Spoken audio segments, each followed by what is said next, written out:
papá, José Pepe Chamboriuk. Está Museo del Nabolón. Ese todo tiene museo guardado. ¿Dónde lo encuentro este museo? Hay que checar. Carmita, donc c'est la dame qui habite ici et chez qui on est depuis 3 jours maintenant. Et on discute avec elle tous les jours. Et là, elle vient de nous apprendre quelque chose d'incroyable. On était en train de parler du site de Bonampak et on lui demandait justement l'histoire de ce site. Et tout naturellement, elle nous dit, quand j'étais plus jeune, il n'y avait que seulement 8 personnes qui vivaient ici. Et c'est mon papa qui a découvert le site de Bonampak. Il allait se promener avec ses chiens dans la forêt pour récupérer de la nourriture. Et il est tombé sur le site. Sur le site. Et donc, il a amené les 8 personnes qui étaient dans le village pour rentrer sur le site. Et ils avaient un peu peur tous en lui disant « Mais j'espère qu'il ne va rien se passer de mal ». Et son papa a dit « Bah non, il n'y a pas de problème. On est tombé sur des ruines très anciennes. » Et donc, elle nous expliquait que bien sûr, les ruines étaient en très mauvais état, qu'il y avait des plantes de partout. Et qu'il a décidé de tout nettoyer pour que les gens puissent venir voir le site. Et par contre, elle n'a pas la notion des années quand je lui demande, mais c'était en quelle année donc le site En 1946, il a été découvert. Voilà. Donc par son papa. Par son papa. Elle ne se souvient pas, elle, de quel âge elle avait à ce moment-là. Ils n'ont pas trop la notion des années. Hein, quand on leur demande leur âge, ils ne savent pas trop dire quel âge ils ont, etc. Mais c'est vraiment très étonnant, c'est une histoire incroyable. Ouais. Carmita nous a sorti des anciennes photos. Ese es mi papá, ese su nombre Gilberto King. Et Gilberto King, ¿quién es? Ese es su yerno de mi papá antes, cuando era poco joven. Mais donc c'était encerclé de végétation. C'est le sitio de Bonampak. Sí. Ese es mi papá, con mi hermano. ¿Cuál es tu edad aquí? Creo que 12 años, no sé. 12 años. Sí, ya. ¿Y es aquí? Sí, es aquí. ¿Sí? Ahorita vive en San Javier. Ese creo que dice que mi madrastra es tuyo.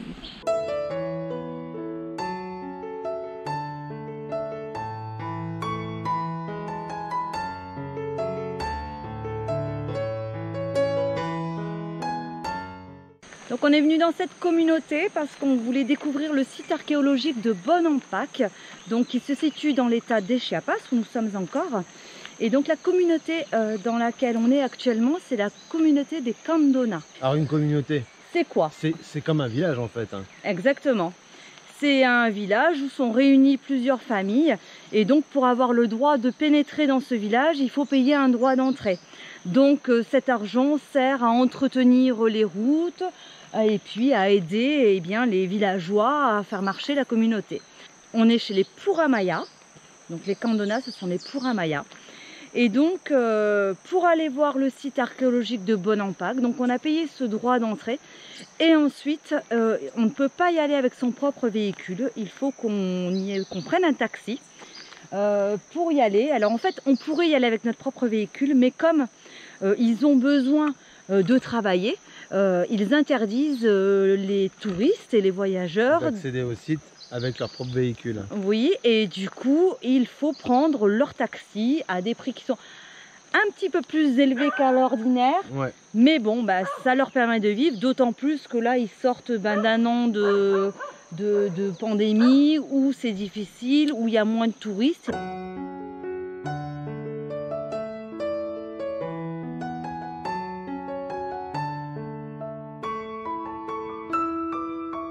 Comme vous pouvez voir, il y a Wilson qui est stationné juste ici et voilà les cabaniers en fait qui louent avec le toit en feuilles de palmier et puis finalement voilà le corps de la maison en bois ici, il y a quasiment tout est fait en bois. En discutant avec Carmita hier, elle nous disait que son papa lui avait appris à sculpter le bois et donc elle fait des pièces qui sont plutôt sympas. Elle nous dit qu'elle le fait que quand elle a vraiment le temps de sculpter.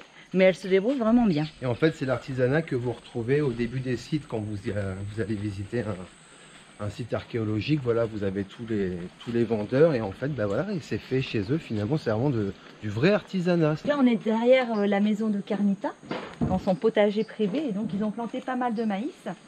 Alors Carmita nous expliquait qu'à l'époque de son papa, eh bien, il n'y avait que du maïs ici à manger, il n'y avait rien d'autre. Et quand il a découvert le site archéologique et qu'il a fait venir l'américain Felipe, je crois qu'il s'appelait, celui-ci a ramené pas mal de vêtements pour les personnes qui vivaient ici, du sucre et toutes les denrées qui n'existaient pas encore ici. Mais encore aujourd'hui, ils se nourrissent principalement de maïs. C'est un terrain de jeu là, excellent pour les enfants. Hier, ils ont passé la journée à jouer avec les petits-enfants de Carmita, qui ont à peu près leur âge. Alors, ils ne connaissent pas leur âge, hein, parce que justement, ce que Carmita nous disait tout à l'heure, c'est qu'ici, il n'y a pas d'acte de naissance qui est fait. Donc, elle nous a dit qu'elle pensait avoir une 60aine d'années, mais qu'elle n'en était pas sûre. Et les enfants, encore aujourd'hui, n'ont pas d'acte de naissance pour certains, bien que l'école en demande maintenant, mais ben, c'est difficile, ça ne se fait pas. Et du coup, eh bien, les enfants avec qui Swan et Malone jouaient hier, ils ne connaissaient pas leur âge. Ils ont dit qu'ils avaient 12, 10 ans, mais ils ne savaient pas très bien leur âge. Donc voilà, c'est très sommaire ici. Là où on n'a pas d'électricité et on s'est lavé à l'eau froide pendant 3 jours. Donc je vous montre, c'est tout simple. Vous avez les douches ici. Donc ben, simplement voilà, eau froide et puis un petit bâton pour poser les vêtements. Ça c'est encore des cabanes qu'elle loue. Et vous en avez une juste ici également.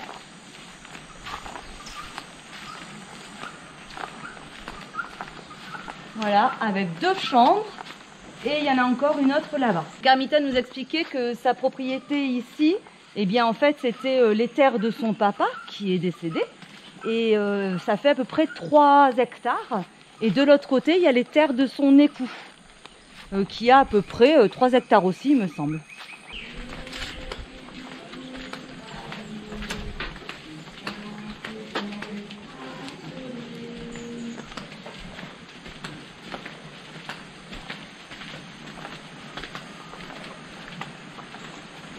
Les fleurs de tabac, ça fait fuir les moustiques. Sí, así todo usamos mi papá. Ah, d'accord. Et ça fait de la sève en fait. Porque es amargo. Ah, El donc tabaco? oui. Sí, el tabaco. Para curar cuando tiene está rascando para donde pica mosco, así lo usa mi papá. Mais moi j'en veux bien un petit peu. Quiero un poquito. Ah, sí, porque está muy amargo. Porque está rascando, pues, donde lo pico, por eso. C'est quand tu te fais piquer par un moustique, en fait, tu coupes cette feuille-là de tabac et puis tu la plies bien et ensuite ça fait une espèce de sève Sí, et ça permet de... la gratter. C'est ça.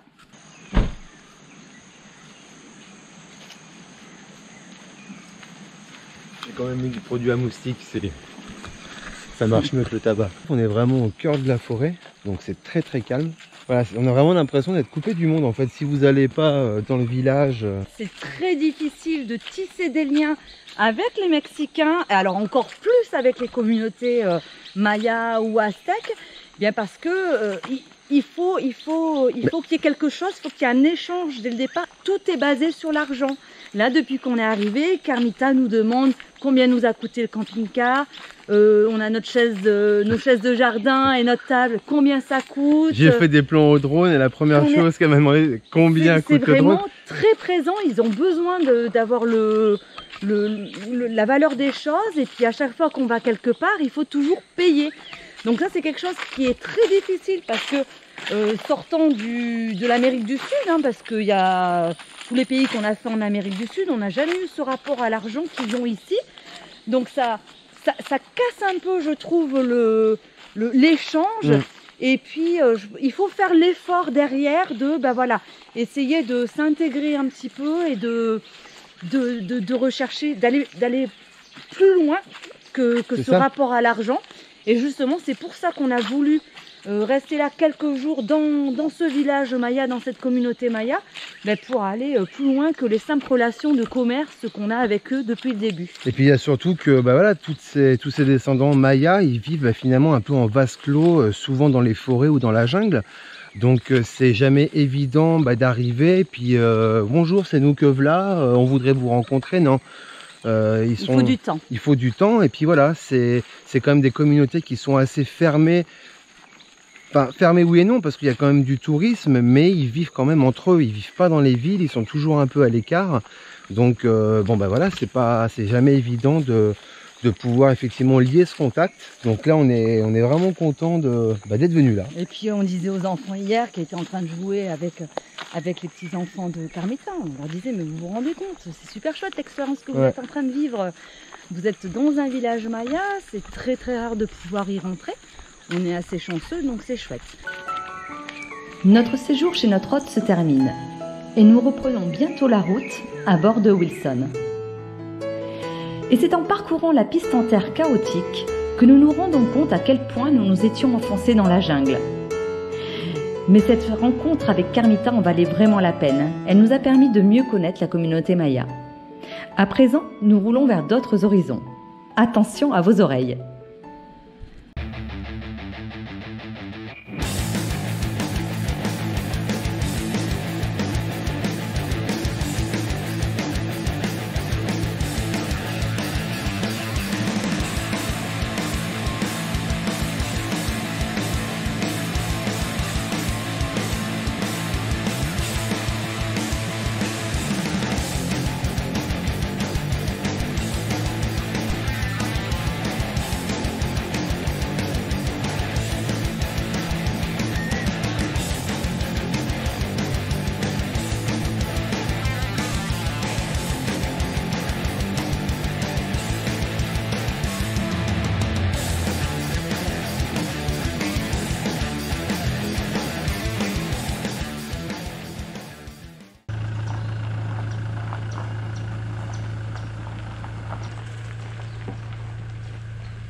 On est à Palenque, plus exactement à la zone archéologique de Palenque qui est très connue parce qu'elle est dans la jungle, au cœur de la jungle et aussi pour ses singes hurleurs.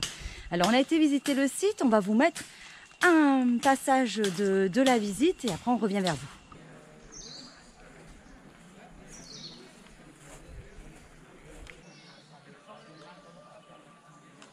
Ça sera le dernier site archéologique que l'on va faire dans l'état du Chiapas.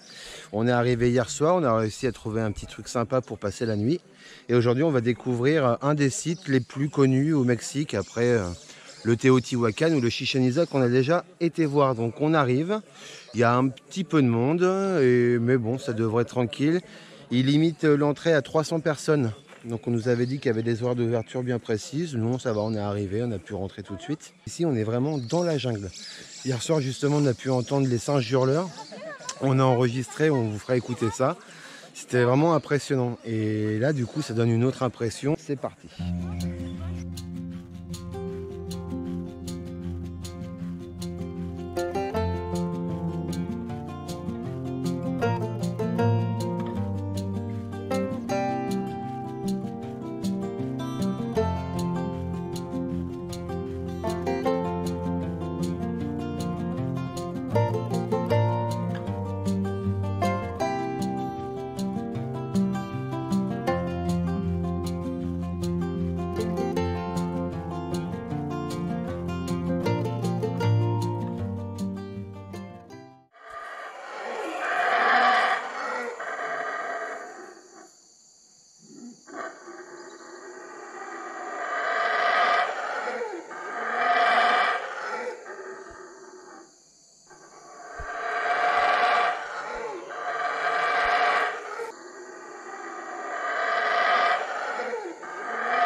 Donc on devait seulement faire la visite et puis passer la journée sur la zone archéologique de Palenque et ensuite repartir.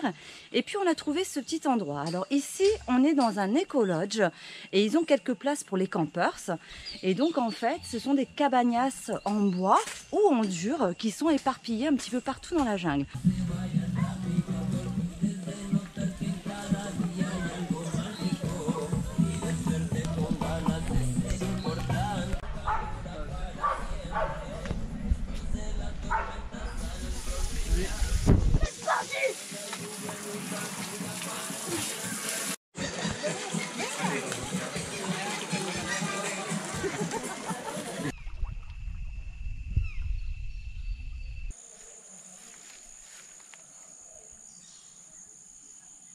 Donc le propriétaire a récupéré un terrain d'environ 3-4 000 m², juste en bas de la zone archéologique de Palenque. Donc vraiment le site nord, il y a la zone qui commence. Et donc il a créé tout un tas de petites cabagnesses en bois. Donc, par exemple comme celles-ci, qui sont juste là. Voilà. Et qui se noient complètement dans la nature. En fait, pour l'histoire du terrain ici, donc dans les années 70, il n'y avait rien du tout. Il y avait juste une dame qui habitait ici, la propriétaire du terrain, et qui habitait dans la maison juste à côté de la piscine. Et dans les années 70, quand les hippies voyageaient, ils sont venus ici. Ils sont tombés amoureux de l'endroit. Ils se sont dit que c'était plutôt calme. Et donc, ils ont demandé à la propriétaire de s'installer ici, là où je suis actuellement. Donc, la propriétaire, ça lui faisait un petit peu de sous. Donc, elle a dit oui, pourquoi pas. Ils payaient 1 peso la nuit. Hein. C'était rien du tout à l'époque. Et donc, ce sont les premiers qui sont venus ici s'installer, comme ils ont fait dans beaucoup d'endroits. Voilà pour la petite histoire du site de Mayabel, là où on est actuellement. On se rend compte en voyageant depuis presque 3 mois dans le Mexique avec Wilson, notre camping-car, qu'il est assez difficile de trouver des endroits où l'on peut s'installer avec le camping-car. Il n'y a pas beaucoup de camping. Quand il y en a, c'est uniquement pour les tentes, ou ce sont des cabagnasses comme ça à louer, mais il n'y a pas de place pour les camping-cars. Donc quand on a vu qu'ici, on avait un emplacement avec tout ce qu'il fallait, on s'est dit on va en profiter. Et du coup, au lieu de passer une journée, ça fait presque une semaine qu'on est là.